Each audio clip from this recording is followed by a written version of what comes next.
we want to see so much. The main challenge is to understand. Of teaching it, we've clearly seen that projects and transcriptions of speeches. Their talk, we had a lot of discussions. I think that those pausing moments. If we are ready, let's get started. Thank you all for coming. My name is Enzi, and on behalf of my team members, Xiaolin, Shulu, and our mentor, Alan, I'm here to share with you what the Tukey group has been working on for the past several weeks. Our project is called Dictionary Changes Over Time, and the question we wanted to answer was, given two corpora of texts from two different time periods, can we quantify the amount by which they differ? In other words, how much the language has changed, and also identify the most influential words. So looking at what words caused the change to occur. So this problem is interesting for several reasons. First, it's not hard to imagine that in a long enough time period, the language will evolve over time. But what is the short-term behavior? Like, how long do we have to wait for such a change to occur?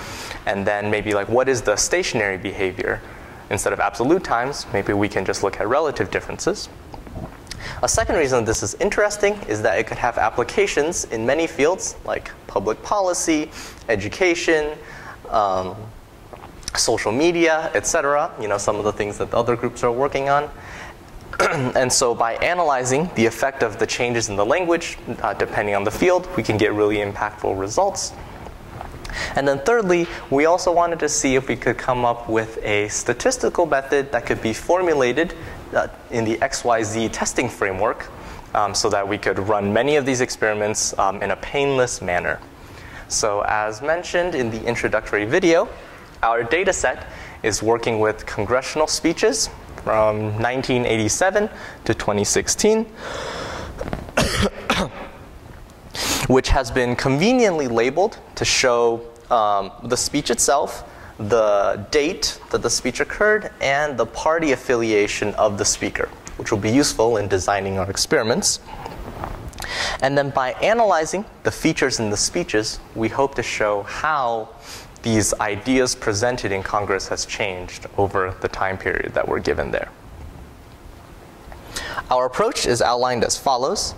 First, we have to aggregate speeches over a certain time interval.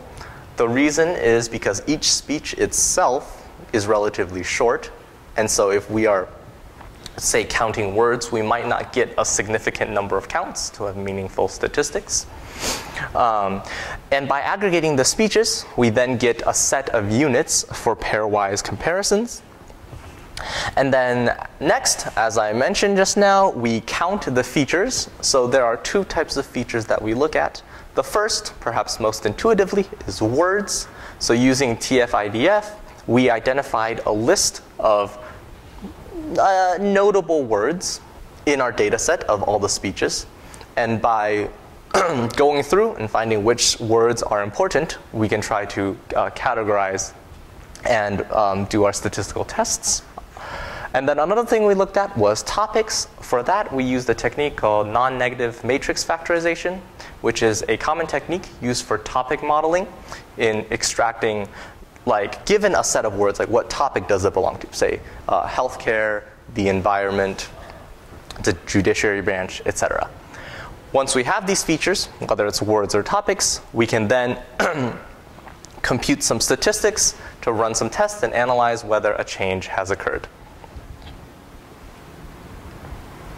So the statistical test in question that we used is a concept called higher criticism, or HC. The way we compute this is for each pair of units, where a unit is a block of speeches, we compute a p-value of the features with respect to a binomial feature allocation model. And then on these p-values, we compute the Tukey-Donahoe-Jin HC score, given by that equation there. This is explained a little more in the reference that I've included below.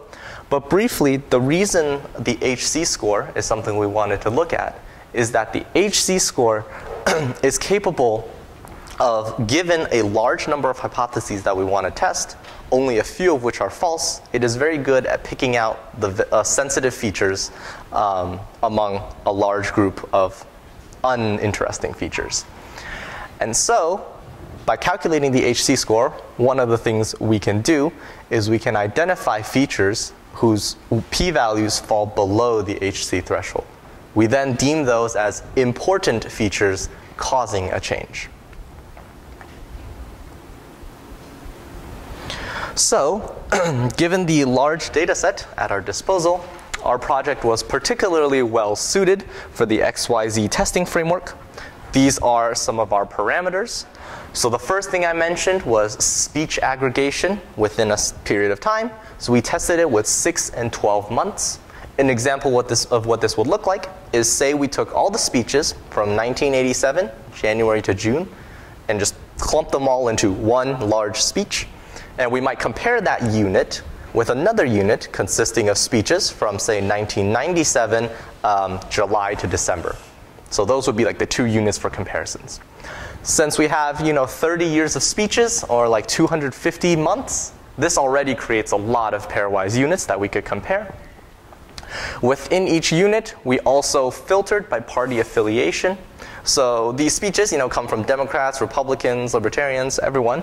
We wanted to look at specifically maybe how do the speeches between Democrats and Democrats change, that's DD, or Republicans and Republicans, RR, a combination, DR, and I'm sorry, that should be RD in the fourth slot.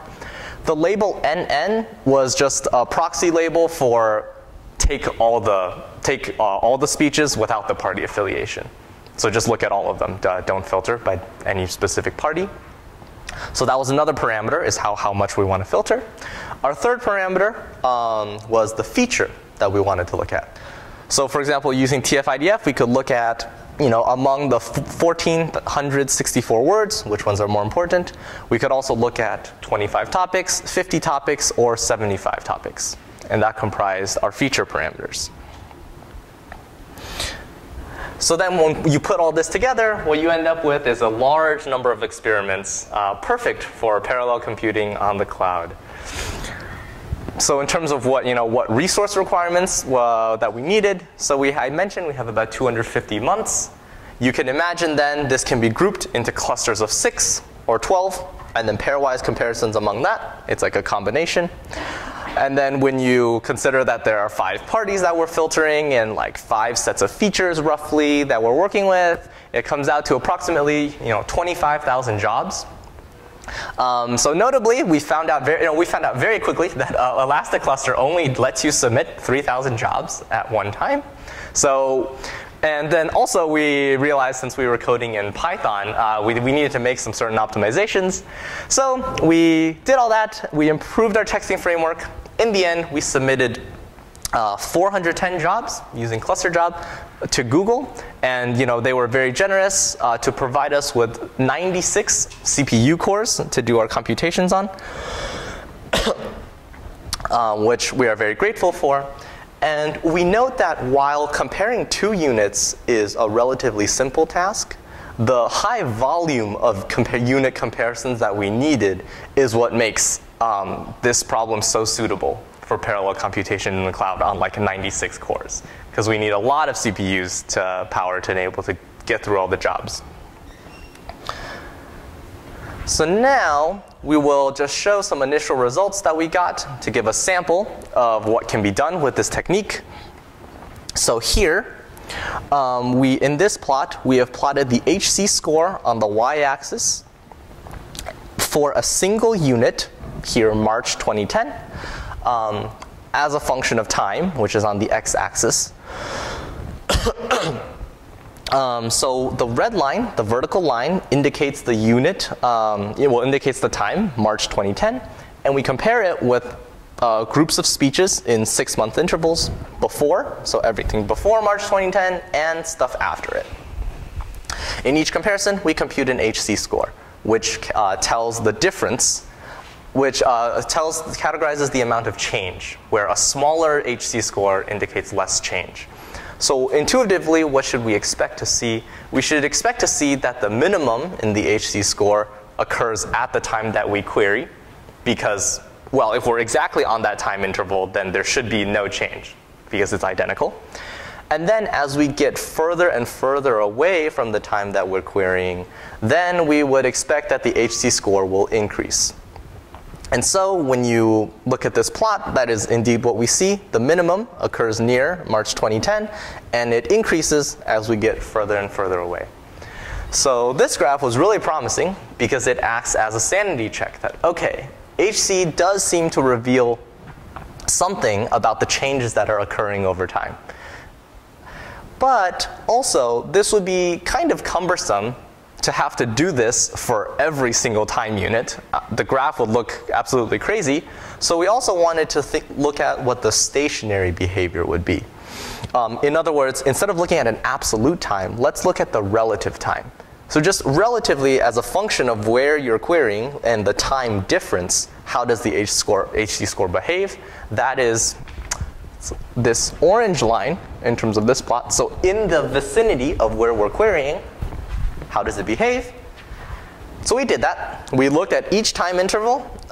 We looked at each date, found the local change, and averaged it to produce these two plots here. And so as we can see, the minimum is near where delta t is 0. So the stationary behavior also matches what we saw with a single example. The minimum is that delta t is near delta t equals 0, and as we get further away, the HC score is increasing. Okay?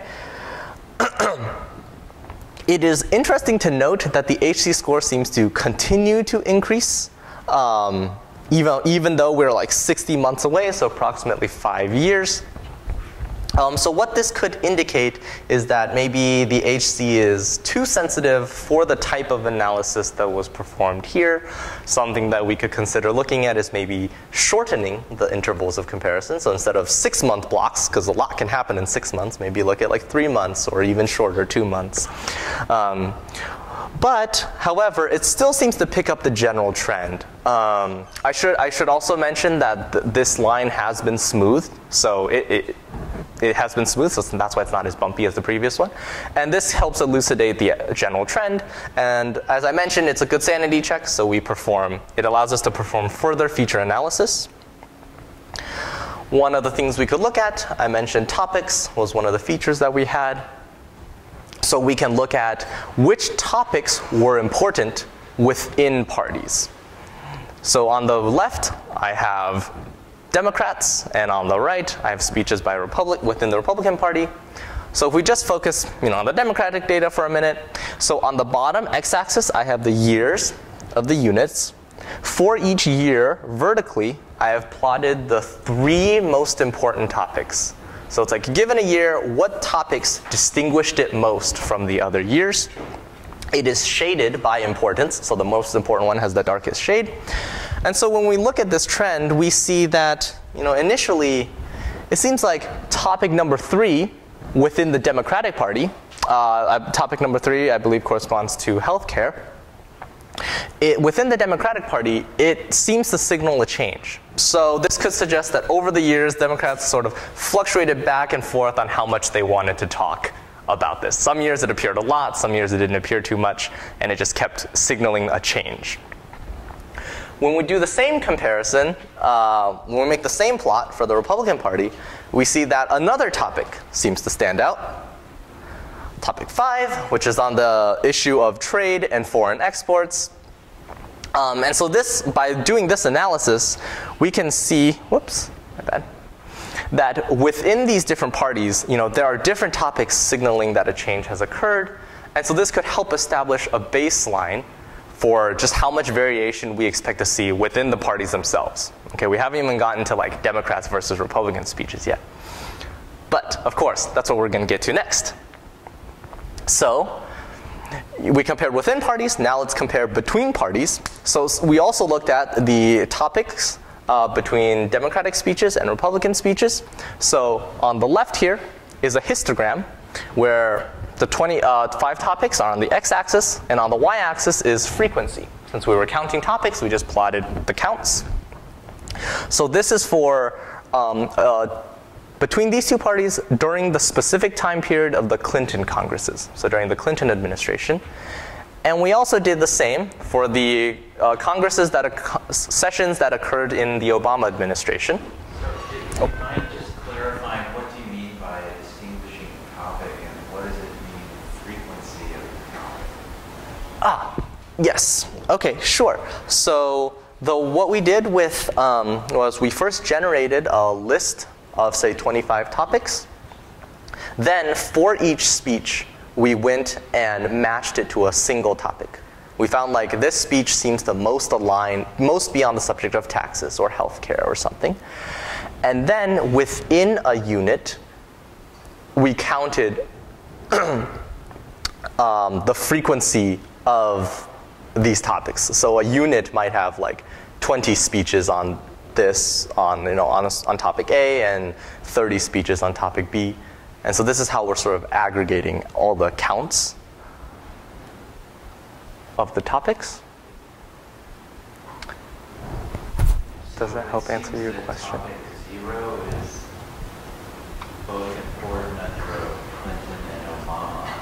Do you happen to know what that is? Correct. That's a great observation. So let me just actually reveal both plots. So the observation was topic 0 seems to be the most important. Yes, it is. The topic does not particularly stand out. The NMF technique seems to have picked up like a collection of random words. The words are like going or become, or these some money, I think might be the only suggestive word in there. The other ones are much more clear-cut. So we chose to sort of ignore the 0 for now. It could be because It's some sort of residual topic. Yeah. That I think warrants further analysis that we can look into. But so if we take a look, so in green is the topic environment, and we see that it seems to be not as distinguishing for the Clinton Congresses, which means there didn't seem much, but then it jumps to be in the top half of importance for the Obama Congresses. And so what we see is that there seems to be a change in how important it was over time. And sort of the reverse happened with Middle Eastern conflicts, which is given by the red bar. So very quickly, we also looked at the words causing the change between Democratic and Democratic speeches, Republicans and Republicans, and mixed. We generated, this is the same thing. It's a histogram of the frequencies. We looked at just the top 10 most important words. So very quickly, they are listed here. What's interesting is that within the parties, the similar words seem to be important. So we see amendment, chairman, and committee appear in both blue and red. But when we look at Democrats versus Republican speeches, there seems to be a lot of unique words. The unique words are all underlined, and so this suggests that these words in particular are good at revealing differences between speeches from the two parties. So this is a summary. The massive parallel experiments worked well. The HC score seems to be very meaningful and useful for detecting changes. And what merits further testing is better calibration of the HC scores, association with features, as Professor Donahoe said, and integrating domain knowledge from political science, because none of us are actually political scientists. So here are our acknowledgements. Thank you all for your attention. Happy to take questions.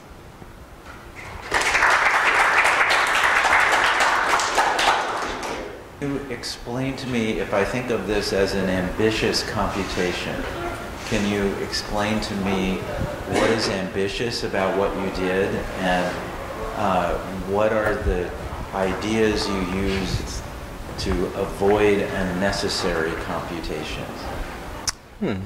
Okay. So I think what was ambitious about this was, as I mentioned sort of in how we set up our experiments, there were a lot of ways to break down the problem. So we started with perhaps a more, we strategically started out with 6 months and 12 months, because you can imagine if we started out with 1 month, which, by the way, we tried, and it led to, I think, like 1.4 million jobs. That was too much. With 6 and 12, we could get a nice baseline to start with. But also, to see, like, is HC effective? I think we needed to establish that first, and it showed that it seemed to work. So further improvements could be using more time intervals to sort of push the limits of this technique even further. So can this be viewed as calculating some big matrix or some big tensor, and how big would that be?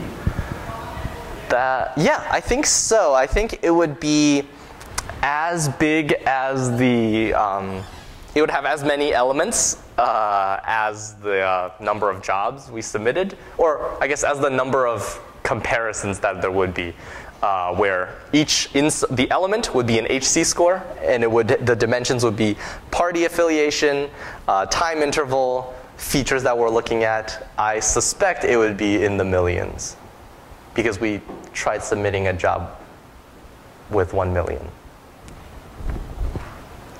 Thank you very much. Thank you. Hi, I'm Daniel. And I'm Paula.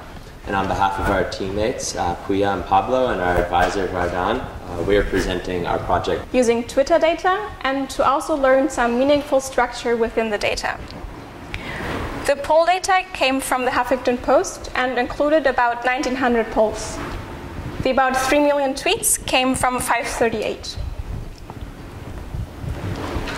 And we not only fit classical models, such as Lasso, Ridge, or Logit, we also fit more state-of-the-art machine learning methods, such as random forest, AdaBoost, gradient boosting, or deep nets. And once again, during the hackathon, the importance of pre-processing and exploratory data analysis became clear to us. Because when we took a closer look at the pollster dataset, what we realized was that Trump's two-party vote share, which is defined as Trump divided by Trump plus Clinton, falls into 3 distinct groups. So on the plot on the right, you can see the start date of the poll on the x-axis, and Trump's two-party vote share on the y-axis. And you can see that Trump support among Republicans, which are depicted in red, is relatively high, while it's quite small for Democrats, which are shown in blue. And it's somewhere in between for others.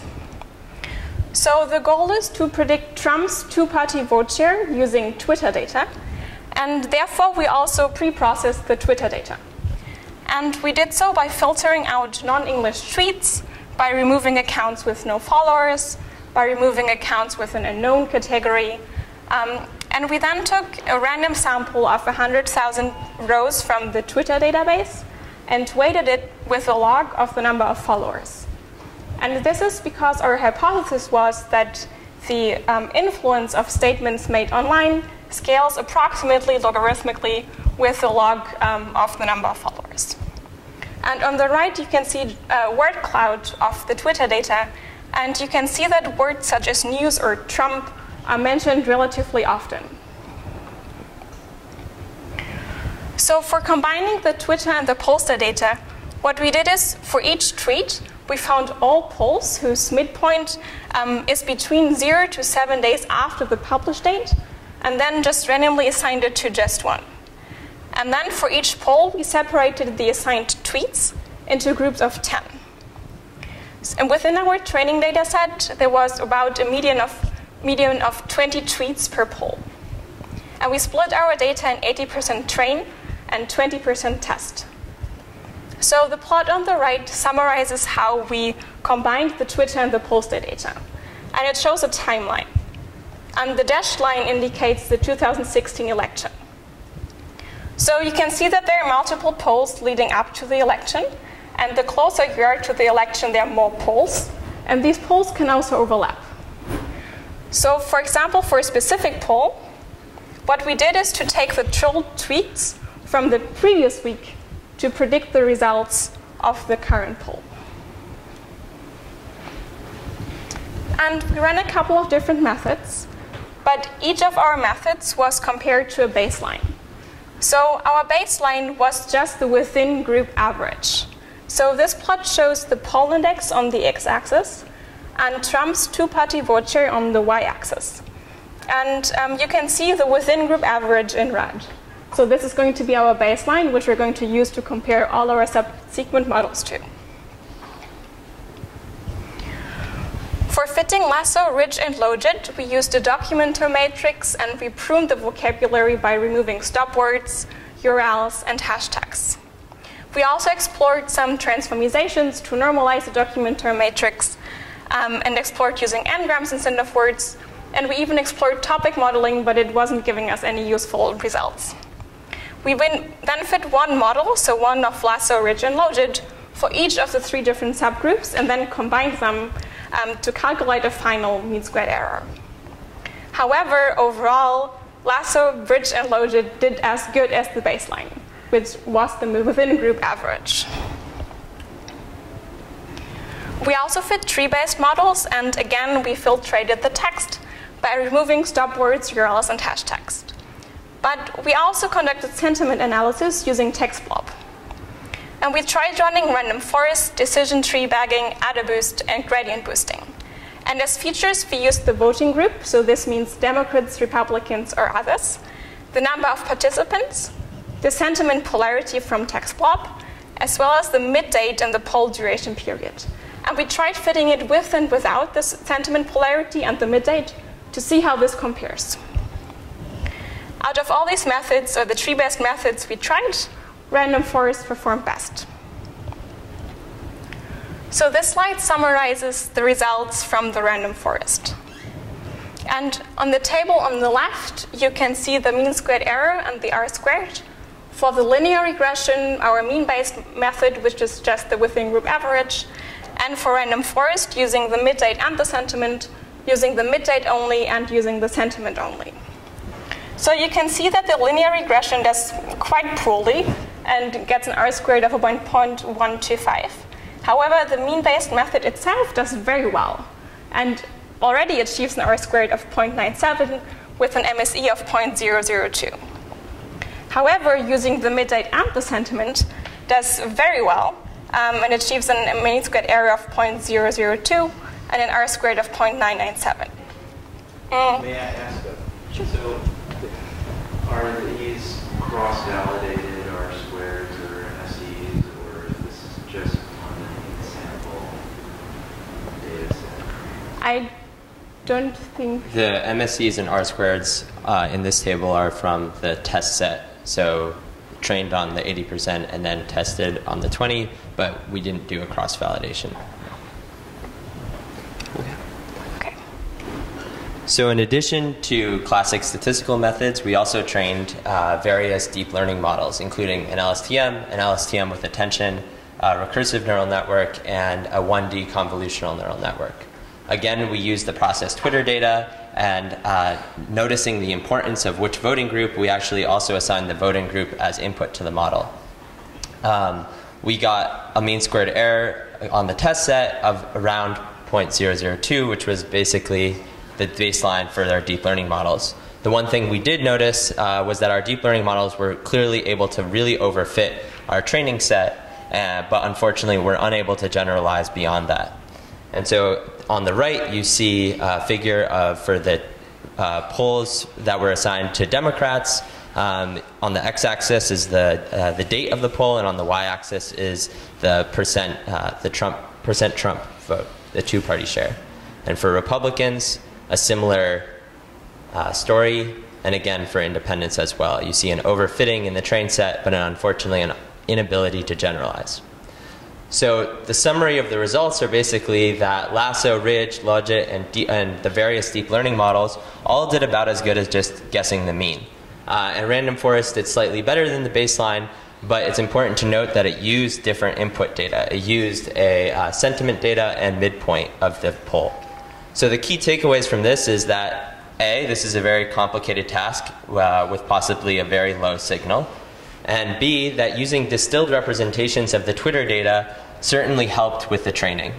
So then we moved to a different strategy. We decided to look at just the Twitter data and look in how could we reduce the dimensionality of it to find a more distilled representation of the data that ideally preserved maximally the information.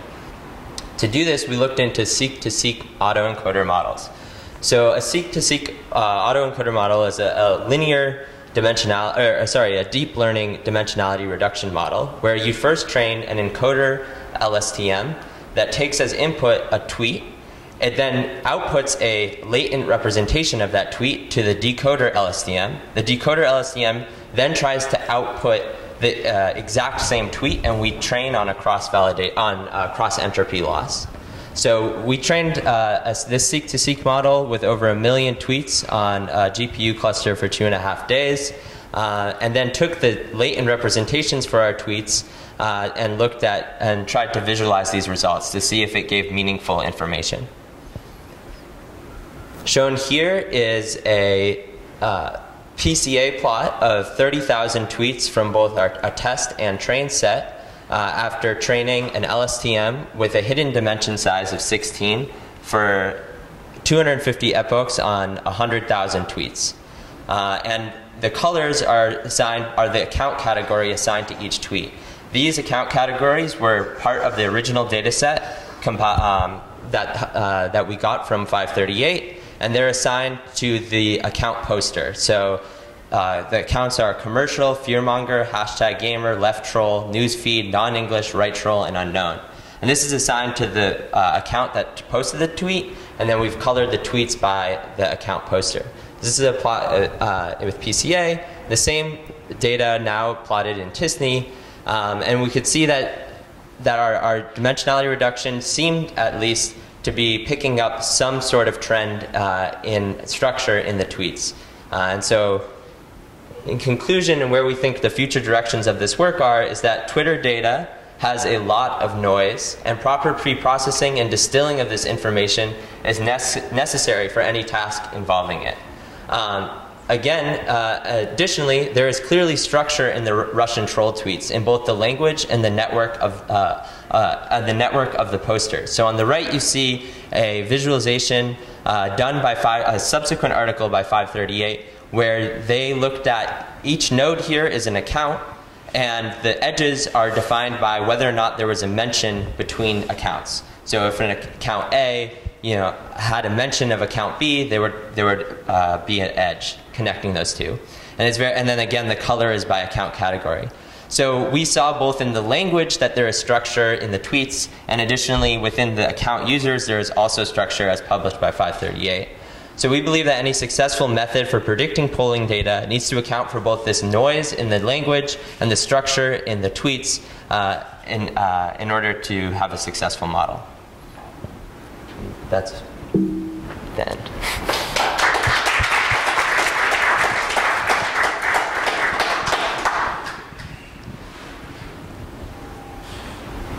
I have a question.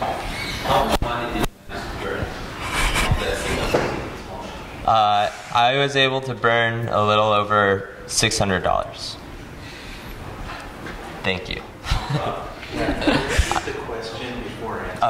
The question was, how much money was I able to use on my sequences, on training the sequence-to-sequence model, and that 2.5 days took about $600. In all your experiments, the test set was fixed and created beforehand, right? So yes, I think for all in the first set. Repeat the question. Oh, sorry. The question was whether or not we used a fixed training and test set for the various models in the beginning, and I think that was true for most of them, but not for the dimensionality reduction. But again, the random forest actually used slightly different input data. So that was true for the classical statistical methods and the deep learning models, but the random forest used a different input set. So with the random forest, you get the predictability on the test set. So the question was, with the random forest, you get the predictability on the test set, and it gave us the best results, but not necessarily does that mean you could have, with high confidence, predict the winner of 2016 from just the Russian troll data. And how many GPUs have you guys been using in your, so the clusters that you guys built, how many GPUs were you using for the example you gave us? So for the question was, how many GPUs were we using? For the seek-to-seek model, we were using 6 GPUs. And for the defense, maybe 20 to 160, depends on 20 to 160. depending on. Okay, so can you summarize for me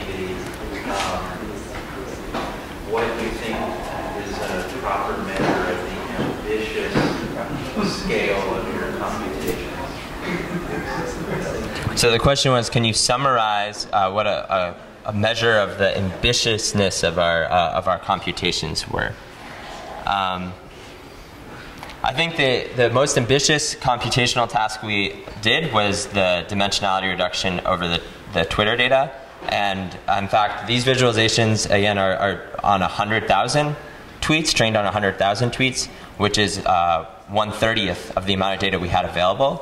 We would have liked to train with more. One thing we noticed that is when you increased your training set size, you had the choice of hyperparameters such as the min frequency in your vocabulary became a massive factor in the sense that the number of unique words grew with the training set size, and then you had to increase the min frequency to your vocabulary, which actually made the tweets themselves more likely to have unknown words in them.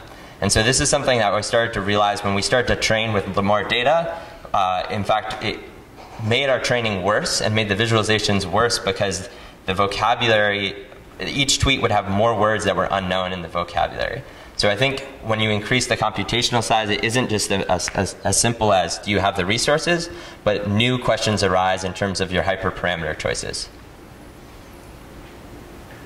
And what was the most clever part of avoiding computations? What did you do that was most important for avoiding unnecessary computations? Plotting the average. Plotting the average, I think, was very useful and avoided lots of computation.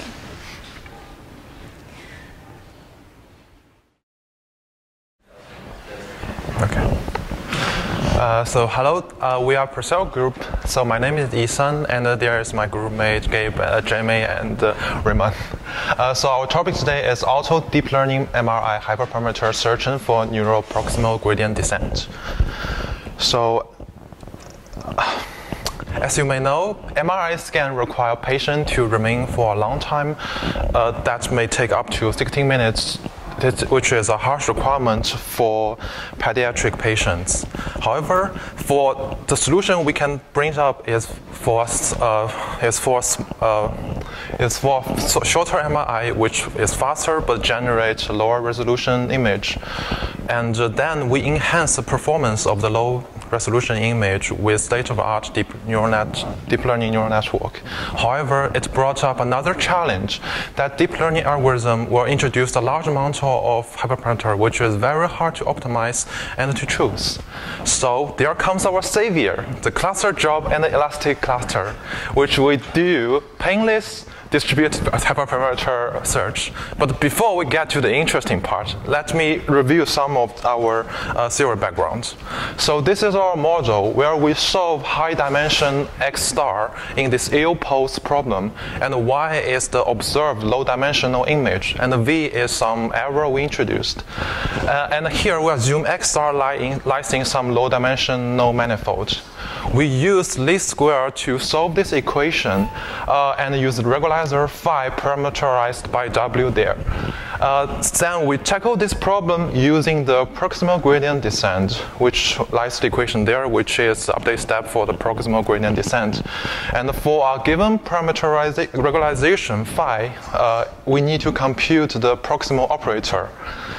It is a very complex function that we need to approximate it using deep learning neural network. So this is the visual of our model. So first, the update step is which is basically the same as this one, where G is the gradient descent of the offline subspace of data consistence images. So T, we do the update for T steps. Within each steps, the proximal gradient consists of K residue block.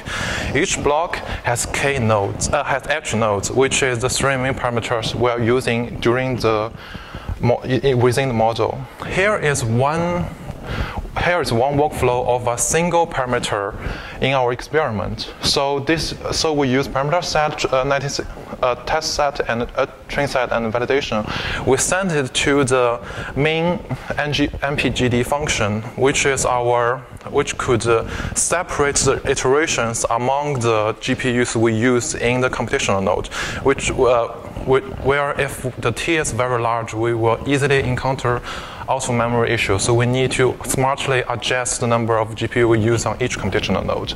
So at each checkpoint, we will generate a picture using the test set, which is on there. So we take one example of the hyperparameter here, which is K16, T16, H64 with learning rate 10 to the minus 5 at summary step 30K in the deep learning. And we can see the left side is the mask one, which is the low resolution image we are expected. And the right is the original high resolution X star we mentioned before. And through the deep neural network we train by these weeks, and this is our reconstructed high resolution image. As you can see, it's almost indistinguishable by the human eye of the reconstructed original one. And you can see the huge difference between mask and reconstructed picture. So, but there are so many hyperparameters, and how we choose from so many of them. And this is our hyperparameter search procedure. As I said before, there are three main hyperparameters in our network, which is the number of residue k, number of iteration t, and each node in the residue block. However, there is another important hyperparameter, which is the learning rate during the training process. So it is four-dimensional space. How do we find the perfect one? This is the procedure. We first massively run all the possible experiments for short period of steps, which in our case is 10K steps. However, even in this short step case, we still, for the largest network, it takes more than 50 hours on a single Tesla K80 GPU.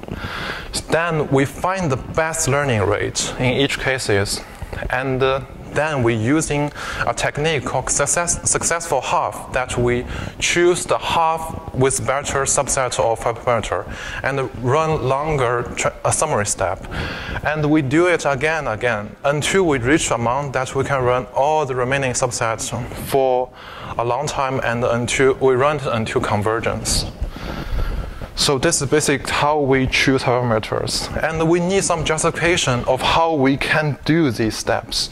The first is how could we choose the learning rates for the best learning rate? It's because in our case, the validation curve is very smooth for the short number of steps. So we can distinctively choose the best learning rate. It's like we can already see the trend between in the future. So we can just select the optimal running rate and run for longer max steps. Then by successively reducing the number of network we train, we can hone our limited computational resources, because our parallel job is limited by the number of computational nodes we are using. And also, even after enough subsetting, the time we can run is still limited by the money spent on our GPUs. And the final network is trained until convergence. So after this, before is how our whole working procedure, but how CJ help us to conquer such hard quest. And we use CJ to divide and conquer the parameter space. And at first, because it's very hard to split a it will take too much resources to do a four-dimensional hyperparameter space. So we fixed h equal to 64 and reduced the problem into separating the hyperparameter in 3D spaces. And this is how we splitting the work to collaboration effort our 14 member. So we need to write a wrapper that can automatically distribute the job that assigned before to each of our local computer, and then we use CJ to distribute each work to our work, the set of parameter, to the cluster on the elastic cluster. Then we map the result to the TensorFlow. Then we can monitor the process using the TensorBoard, so to apply the success of halving that I mentioned before. This is how we monitor the job we've done. So this is a graph of the PSRN, which is peak signal to noise ratio, which is a common metric to measure the performance of the lossy reconstruction indicator. So this is the graph we used to help us to design the success halving to choose the better subset of hyperparameters. As we can see, in short run, the number of iteration t seems to be a dominating parameter because the higher the PSNR, the better the image recovered from the blurred low dimension y. And we also this is the second per epoch where the time we use to go through all whole training set versus the number of iteration we went. And as we can see, we try different number of residue block. If we choose k too large, it will rush to the memory issue zone very quickly. And if we choose t very large, it will take a very long time to train the model. So we need to be smart about how we balance this trade-off to choose the better pair. And here is the second per epoch versus the quality of the image data. We can see that since the MRI is really for the medical use, so we really need the PSNR to be as high as possible. But it should within the memory loss zone. If it go in the red zone, then the computer node just disappears. So just kill itself. We cannot do anything about it. And the best one we chose is K16, T16, H64. That's the set of parameters we choose with limited resources. And this is possible future step we want to try, which is the mixed convergent array, which is like set a group of experiments within each experiment, only two pairs of the parameter are choice. The purpose of this array can reduce the higher dimension of hyperparameter space into 2D table. But in our experiment here, we only have low dimensional hyperparameter space. So this method will render into exhaustive search, which is what we definitely not want. And we also have another suggestion of optimal experiment design, but it needs explicit maximum likely theory, which is not very applicable to our cases. Okay. And there is some challenge that we met to reach the painless world of the we want. We met resource exhausted error twice. The first one is because the Slurm does not allow each whole computational do whole job. It will limit RAM resources on the node. So we'll bump into the first resource error pretty fast. Then after we solved the issue, thanks to Ricardo, we adjust the Slurm setting to lift the challenge. We met another OM error. That's because the matrix size is so large, it cannot fit into the GPU. Also, because the Google does not update the bill in a very timely manner, sometimes we see there are still number in our bill, but actually they just stop our computer node because we'll run out of money. And sometimes node can just failure for large computation. And also changing the elastic cluster and the CJ cluster computation could be pretty difficult for our new users of the CJ job. And the data is only hosted temporarily on GCE cluster. So if we want to change the configuration, sometimes we need to destroy the whole thing and data will go on with it. So here is how we solve this challenge. So for the resource exhaust error, like I just said, for small t and k, thanks to Ricardo, we adjusted the Slurm setting that will free up more RAM for us to use. Then for larger T and K, we try different combination of GPU and and the type, we change from Tesla K80 to Tesla P100, which allow us to try higher T and K. Then we make checkpoints. It's very important to make checkpoints because if something went wrong and you cannot continue your computation, the checkpoint can save our lives. It's really save our lives, to be honest. And also we save our data on external cloud service. And because when we need to destroy the cluster, we can still download the data from the cloud very easily. Also, so in conclusion, what we learn from this experience, how do we make massive computation experiments painlessly? And so we learn how to use TensorFlow backend and a split iteration between the GPUs. And we really need to be explicit about the CJ commands because sometimes the for loop transcript won't work in CJ. It has to be very explicit. And it is very important to design experiments rather than just stack every GPU, then you think you can get a perfect result, but that's not the case. You have to be smart about how you plan your result, and you have to be smart about planning your time and resources to do your computation. And my final point is checkpoint, checkpoint, and checkpoint. It's really important. I can't say more about it. And here is the reference really help us a lot during the design of the experiment, and here's some reference we use. And special thanks to Matthias to give us the basic structure of the NGPD network, and Hatif and David for this amazing event, and the Google Cloud, because we really burn our bill a lot and we request extra credit again. So thank you so much. And so thanks for hearing. Do you have any questions?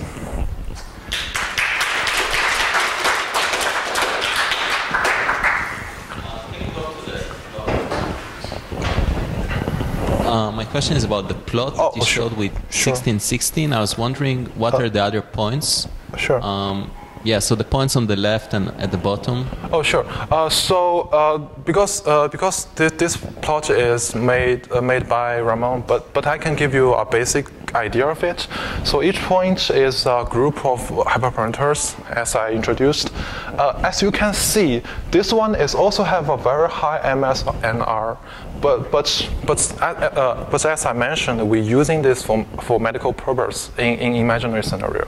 So with given memory issue zone, we need the MSNR as high as possible. Instead of this part, I think this part is like the cost efficient zone. Maybe I can ask a more precise question. So T was the number of iterations, and K was the... Let me go back to... What was K? K, yeah. Oh, residual blocks. Yeah. So which one is more important? If you have a certain memory budget, would you prefer K or T? That's my question. Yes. So this is a trade-off, actually. It's very hard to say which I like most, because you can see if you choose which I prefer. That's the question. Yeah. So if I choose, if I have unlimited computational power and time, I would choose K and T as large as possible. It will give us very high resolution picture. However, in reality, we have limited resources and limited time. So if you choose K very high, you can't go T very high. The T can be very high because of the memory issue. And if you choose T very high, the performance increase is very, very slow. It will take a long time to train one epoch, because it's kind of like stacked models, right? So it's very hard to say which I prefer most, but it's really the question is really how to trade off between these two parameters. Did I answer a question? Or? No. Okay. K or T? Just one letter. Okay. Just answer one letter. K or T, I will... What does your status? Okay, sure. Yeah, so... Yeah. So the T... So... It takes very long, I know. Yeah.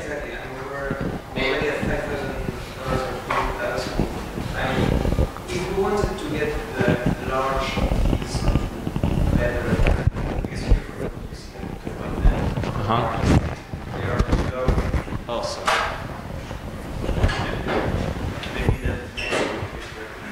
So just the point here is that the largest T's, at 64, seem to be lower than the middle T's with higher Ks. But the point is that those are a fixed number of steps, and we expect that for the largest T's, if we had kept running this until like a real convergence, we would have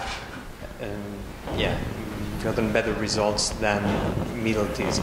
But the thing is that training time was extremely but with the budget we had, T, the law was much more sensitive to T than to K. So you can see there the increases, right? So each line is a K. So each line is a K, and the x-axis is the T. Also, you get more velocity from the... Exactly. Your incremental change from changing the T is higher than from incrementing the K. Moreover, when you increment T, you're reusing parameters, whereas when you increment K, you insert new parameters into the learning process. So let me ask just to qualify, because some of our prizes are about computational ambition. So how would you document the ambition of your computation? You've mentioned, for example, monetary expenditures and the need to replenish your cloud credits. Can you say something about that? So how ambitious is my project? It's about the future expectation of the project, or like how much we... the scale of computation that you attempted to do here? How much money did you earn? Can I say a number that we use during the project? I think since our project is running on images, so we spent about 2,500, around 2,500 computational power. The ambition was, we had planned to do more things than what we were able to run, because those big networks that we wanted to train the same number of steps as the smaller ones required for just one of those, like 3 days of 8 GPUs running non-stop. And we even show some of them who did not fit in 8 GPUs on one node, and given that in Google Cloud you cannot have more than 8 GPUs per cluster per node, we were restricted in that sense. So, I mean, we would have, if possible, kept running those jobs for a couple of weeks until convergence. Oh, and can you document in some way what was the most clever thing you did to avoid unnecessary computation? Here we used successive halving, which is a great technique to reduce the necessity of exhaustive search, which is a very stupid way, on the contrary, to smart, right? So how much computation did you avoid by doing that? So each time, it's cost, it's approximately, because each computing time of each group of parameter is different, but so I think with each successive halving we can save at least a third of the time we try on the one we saved hyperparameters, the time cost and the computational power cost. That's the least we saved actually, because after successive halving, on the hyperparameter that require much resources sometimes remain, so it's not half, but I think a third is a reasonable guess. We haven't quantified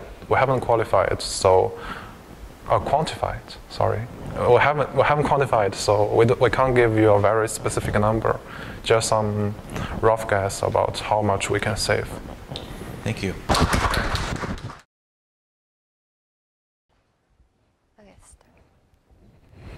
Hi, my name is Jiwon, presenting on behalf of Team Shannon. Our project is titled When Russian Troll Factory Tweets Meet the American Voters, a correlation study. So some of this material might be repetitive from the Efron presentation, but bear with me.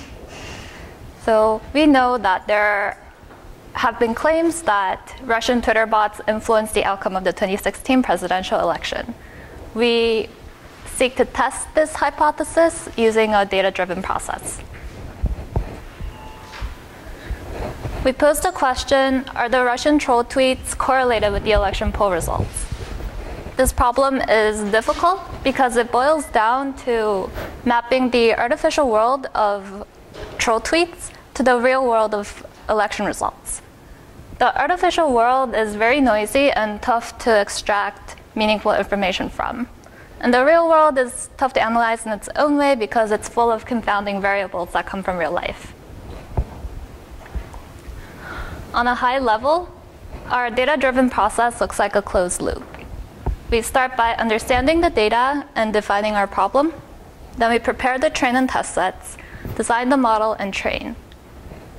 Once we evaluate the results, we begin the whole process again. We went through many such iterations, and what we're about to present is only a small part of what we attempted. And as it happened, each member of our team focused on their strengths to take charge of one section of this loop. So in that way, we achieved almost the perfect vertical specialization in our collaboration. I'll start with how we prepared the data. There are two types of raw data sets we work with. There's the data set of troll tweets, which will turn into our input data. And then there's the data set of poll results, which will turn into our target labels. First, the Twitter data set. There are 3 million tweets by 3,000 authors identified to be Russian troll bots. They were released and annotated with metadata by 538. Some of the metadata we used included user information, like the number of followers, number of following, and whether that user tweeted mostly left-wing tweets, tweets related to right-wing, or mostly news articles. We also used some tweet-specific information, like the time of tweet. And here are some examples. The first tweet says to blame Muslim immigrant gangs. It seems to be anti-Muslim, so maybe this is relevant. The second is less relevant. It says lifestyle changes may not cure obesity. There's no way we can go from this tweet to, say, 80% of voters voted for Trump in the next poll. And unfortunately, a lot of the Twitter data looked like the second tweet.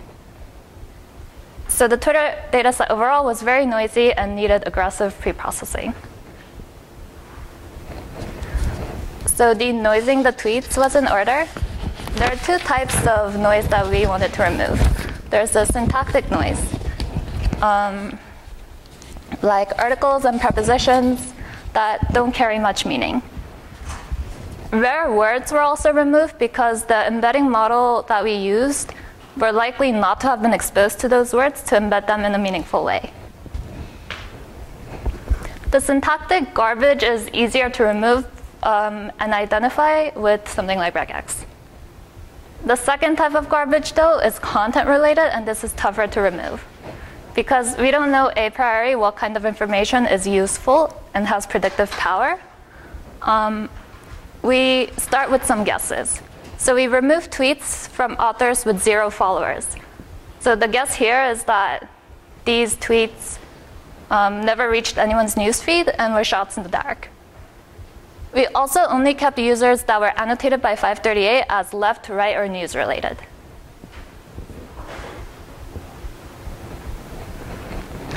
The second type of raw data set was the data set of poll results. It had the number of Clinton votes versus the number of Trump votes from 2,000 polls dating from May 2015 to November 2016. And each poll was annotated with metadata by HuffPost pollster. And some of the metadata that we used were the poll start date, the number of respondents, and the party flavor. The party flavor is really important. It was defined as the political orientation of the subpopulation being polled. So for example, a poll being administered in the middle of Texas might be labeled as right. It turned out that when we plotted the poll results over time, the results came in 3 clumps, each defined by the party flavor. So the poll results were a mixture of 3 distributions. I'll touch more on this later. We also pre-processed the data because some polls had very few respondents. So we combined some polls within the same party flavor to give it more reliability. Now, because the poll results are a heterogeneous mixture of 3 distributions, we make the prediction task better defined by having each label come from a single distribution. More precisely, this means that we allow the network to predict a 3-tuple of Trump percentages, 1 for each flavor. So given some input data, we want the network to predict what percentage would vote for Trump in the right-wing poll, what percentage in the left-wing poll, and in the independent poll. Now we're ready to define our task, which is a natural language regression. So given a task of given a set of troll tweets 1 week prior to a poll start, predict the Trump support in the 3 party flavors. Note that we are predicting a future outcome, the poll results tuple, from past information, which are the tweets.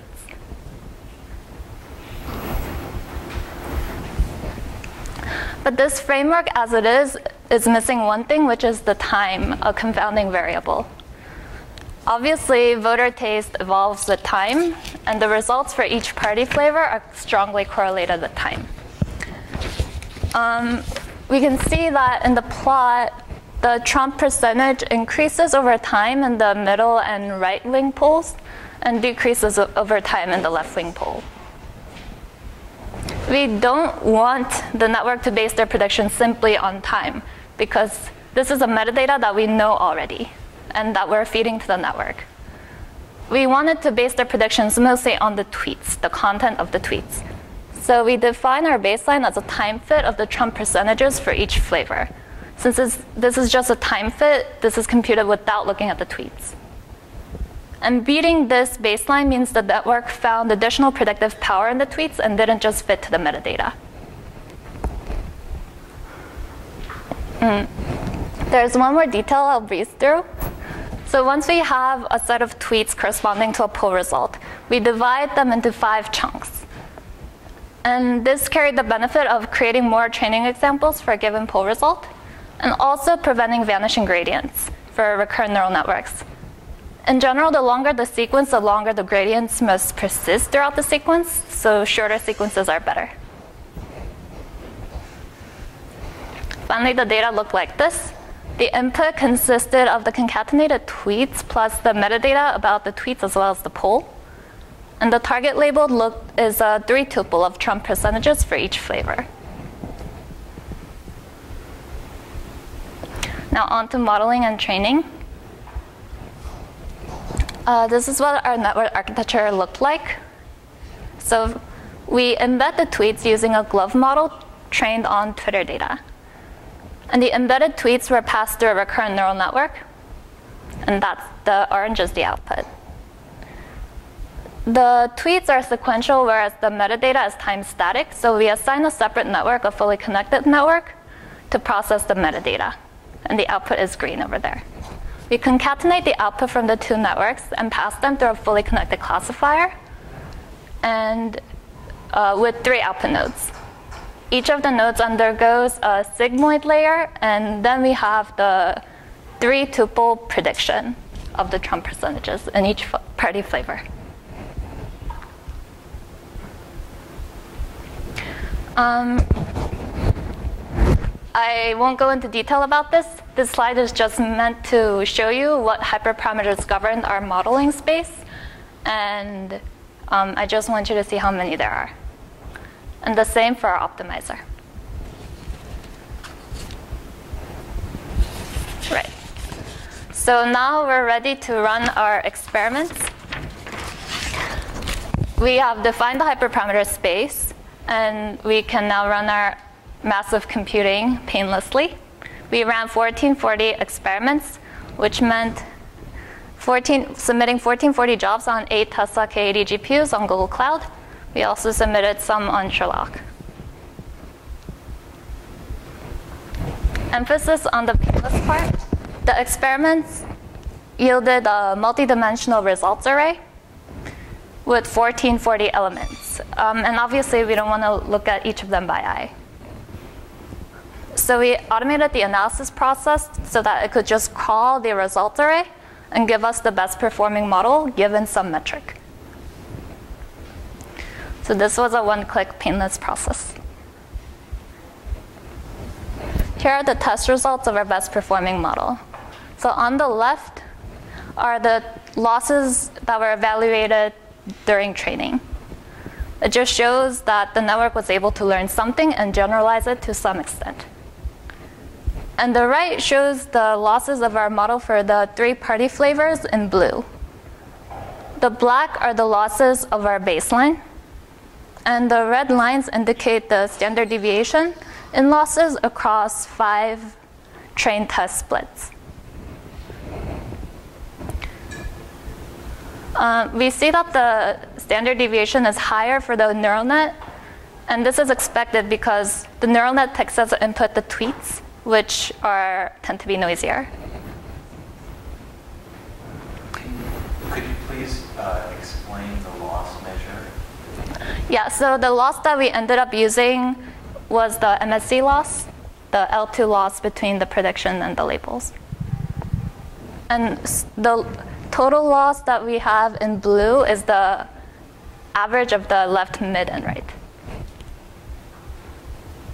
So we evaluate the square loss for the left party flavor, the mid party flavor, and the right party flavor separately. And we also evaluate the mean of that. Just.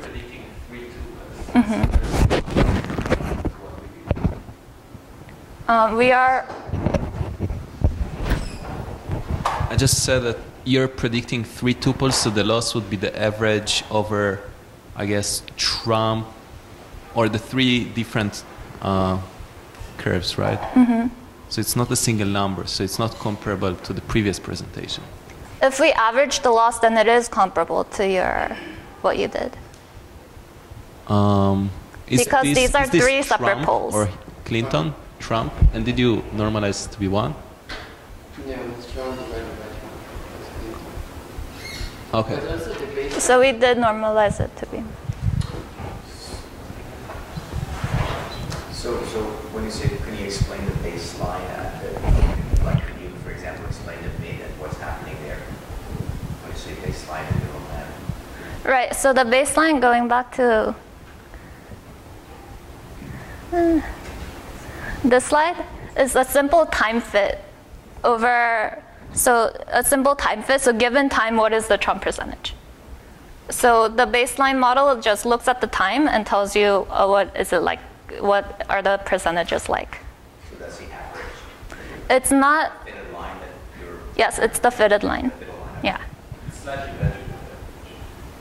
Right. It has the time information.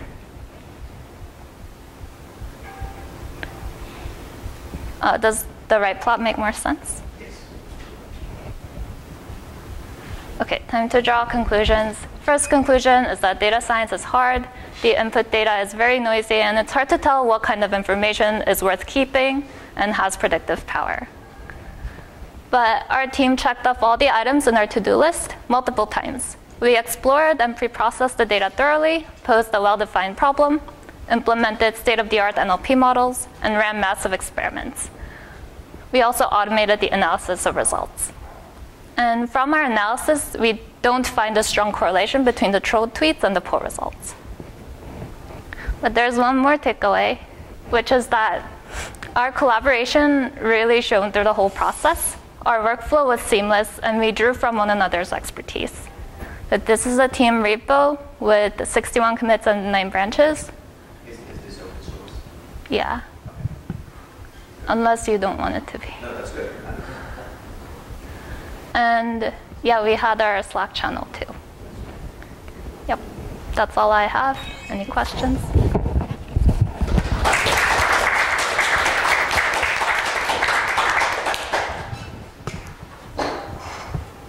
Are there any questions? I have several. Okay, so the first thing is you announce a conclusion which is about something in the real world, saying that you do not find a strong correlation between the tweets and the polling data. So I think many people would say this is the most important issue for the outside world who are not aspiring data scientists. And if you had a conclusion that would also attract attention of many people outside of this room. So when you say you didn't find a strong conclusion, you know, I would like to probe that a little bit. So would you say there's no statistical significance? Or would you say there's no power and we can't detect anything because the data are too weak to allow us to detect? Do you have a clear picture whether it's really something that's not true or just something that's not detectable? I think it could be one of three things. Okay, it could be that there is no correlation, or it could be that the data is very fuzzy and we need to really prune it in order to find the correlation, if there is one. Third, it might be that our method just wasn't good enough, and that we have to iterate more to make the model more complex to be able to really model the parameter space. So I agree with your enumeration, but which do you think it is?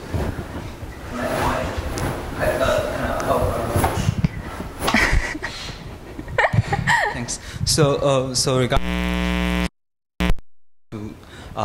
you want us to speculate if it is possible that there's no statistical significance, right? And I guess that's the problem also with deep neural network, because if you train deep neural network, you don't really have the power to interpret it, the result. So another question is that you say if it is possible to, if it is because the data is noisy, and I think it is, because in our pre-processing of the data, we do find a lot of Twitter that doesn't show any significant correlation with this result, and I guess Ji-Won also elaborated that during her talk. I think also, if you think about, that's the 2016 election between Hillary and Trump. At that time, even we as human beings cannot predict it correctly. I guess most of the people didn't predict it correctly, right? So then probably our conclusion is better, will be better restricted if we say that using this deep neural network, we cannot find strong correlation between these two. And I guess that's what I learned from this training. I think what you're asking is, you want what our gut feeling is, right? Do you want? Well, first I'm eliciting from you your opinion, and different places. So I'm not necessarily asking for it to come from your gut, but I am asking for you to commit to something here. So I think it was really detectability. So I believe there is a correlation. There has to be. It's just that we have to look for all the variables affecting the labels, affecting the poll results, not just the Twitter data, and really account for those confounding variables. So I think it's somewhere in the data. It's just that we need to augment the data, and we need a better modeling method. Okay. Does anyone else here have an opinion on that particular matter, including the competing team? Can I elicit any reactions or discussion on this point? I mean, the teams are not literally in competition. Yeah. You're both simply trying to do your best as scientists. But I would appreciate hearing, a wider discussion on this, because I think it really is of interest for other people.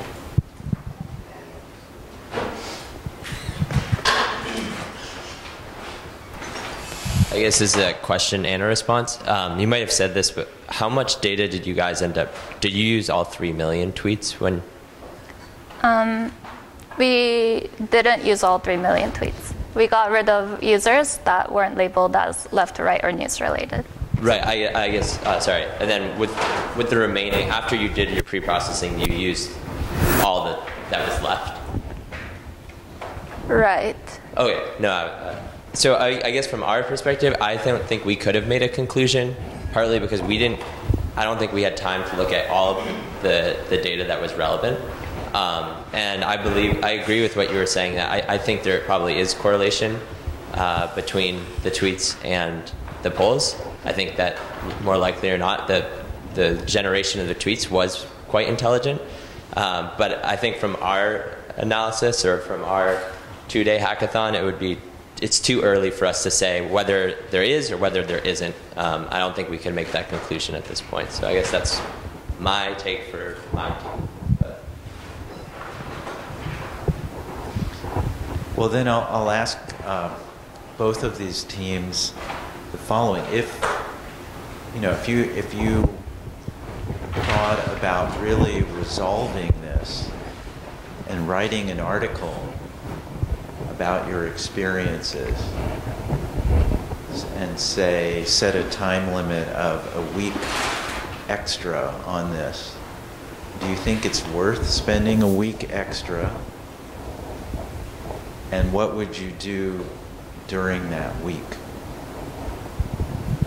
And I'll start with you. Okay. I think I have. Okay. So,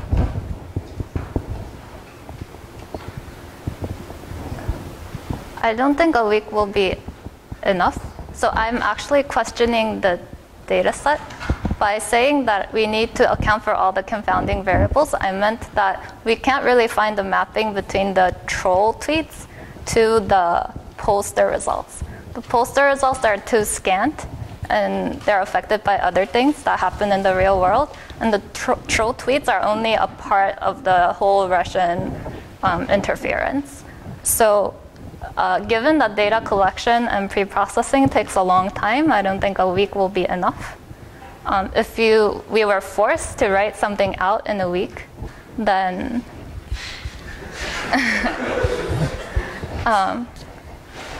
then I think this is a null result that I guess has its merits and is worthwhile in its own way.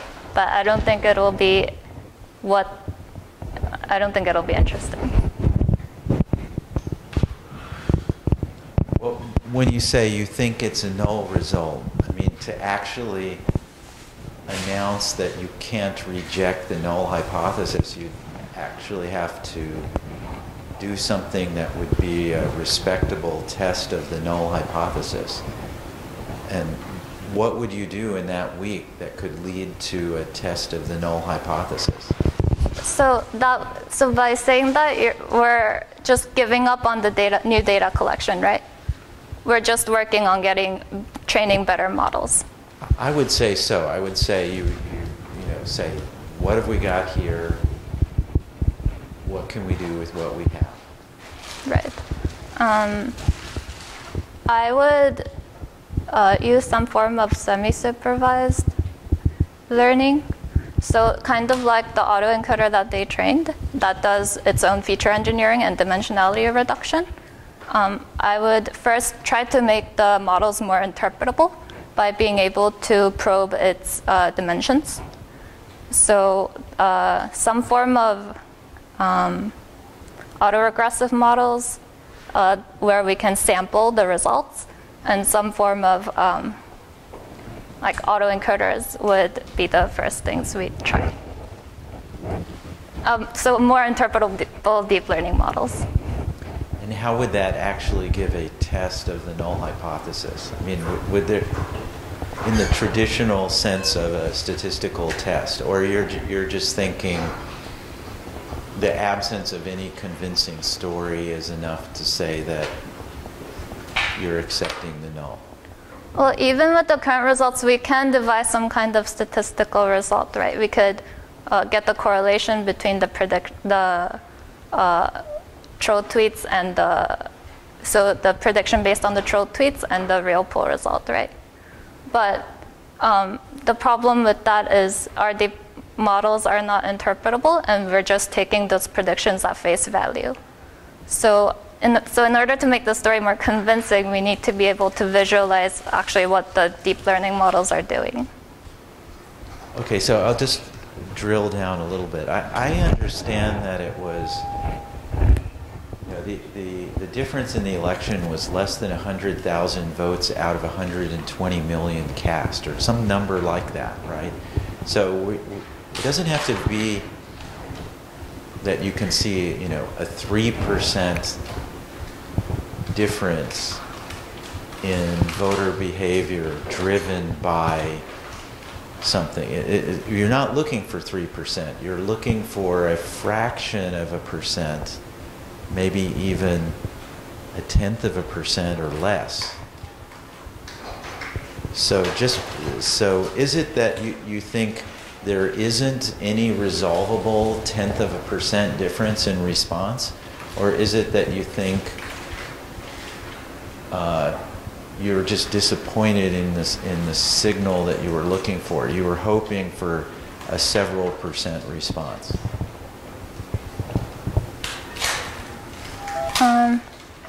It's not clear to me what you're asking by the difference in the results, because the percent difference wasn't the signal that we were looking for. It was just vaguely defined the correlation between voter behavior and the tweets.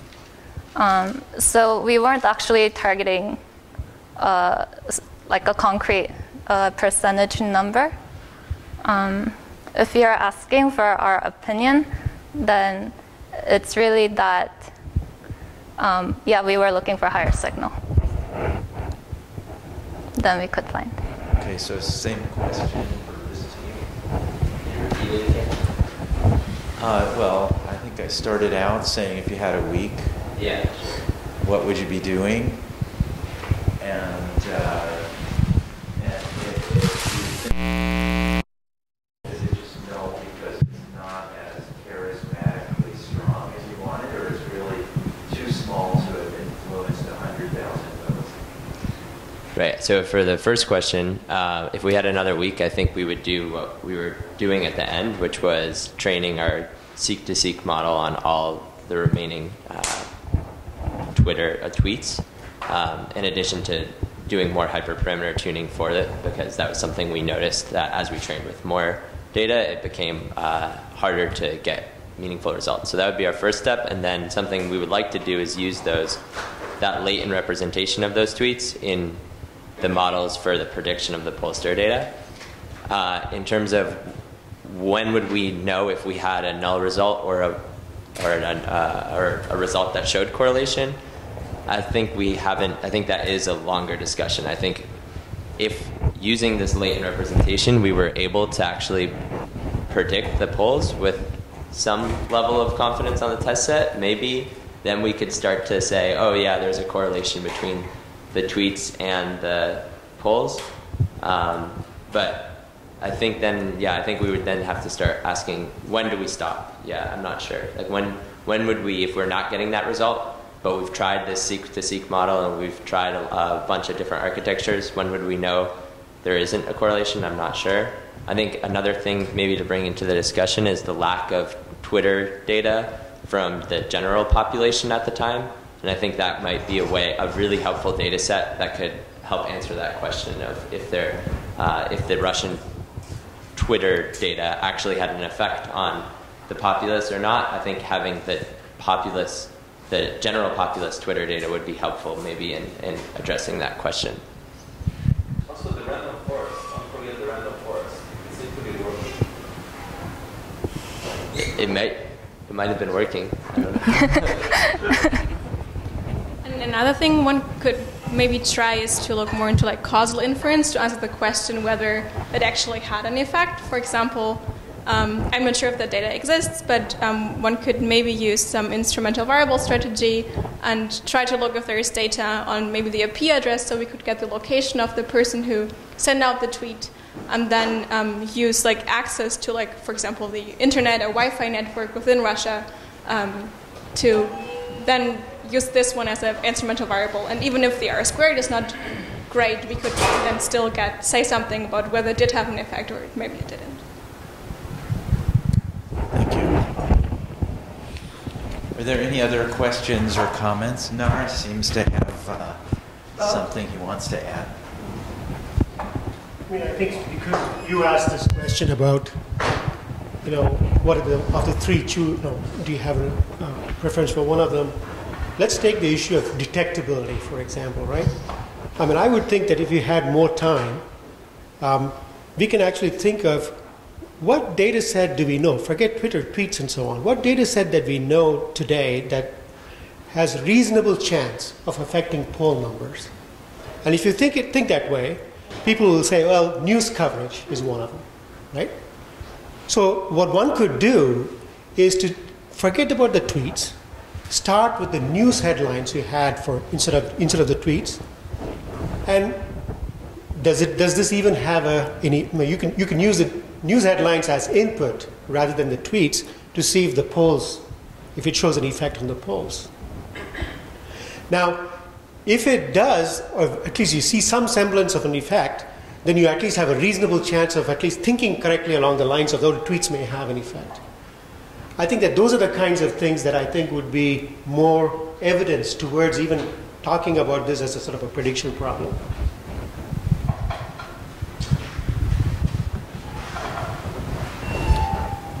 So we're running short on time. I'll have one comment on this, which is traditional statistics gives you hypothesis testing. And if you really honor it and use it, you'll learn that it is way, way more sensitive than you could imagine. Like, it will pick up signals that you by eye would consider disappointingly small. It will find little discrepancies. It will find small tendencies and so on. And maybe those tendencies by themselves are not impressive to you. But, if you rigorously found, a good p-value and predictability, you could be on the front page of the New York Times tomorrow. I mean, let's not mince words here. So I think what I've heard from both teams is really you're missing one part of the picture of data science, which is statistical hypothesis testing. It can really, really find small differences very, very sensitively. What would you apply to? I'm not saying exactly how I would use it. I wasn't part of your project. I just hear both teams not really reflecting that. Okay, so given the time, we I guess have to probably wrap it up and have refreshment. So let's just take a quick couple of minutes to discuss what I've heard and my reactions to it.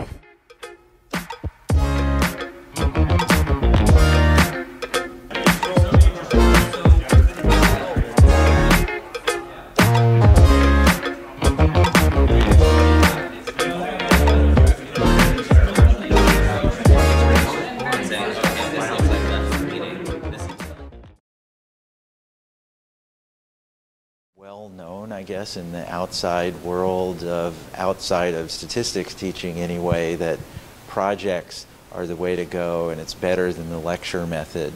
I feel that you've gone through probably about 100 times more issues in these projects than anything we could have ever discussed in lecture. And so for that, I think this has really been worthwhile experience, and I'm very impressed at how that part has worked out. Secondly, I'd like to, you've emailed me links to your presentations, and so what I plan to do in the coming days is review them and write, a fairly lengthy discussion of what I see, or both the issues that you've brought up and praising things that you've done, and just mention some other things that I might be thinking of. Another point that I'd like to make is that this is quite different than an ordinary statistics course, and not only because it's not based on lectures, but a lot of it is truly dependent on doing a lot of computing in order to do any of this work. So it's, I would guess, 10 to 100 times more computing than what people do in a typical stats course.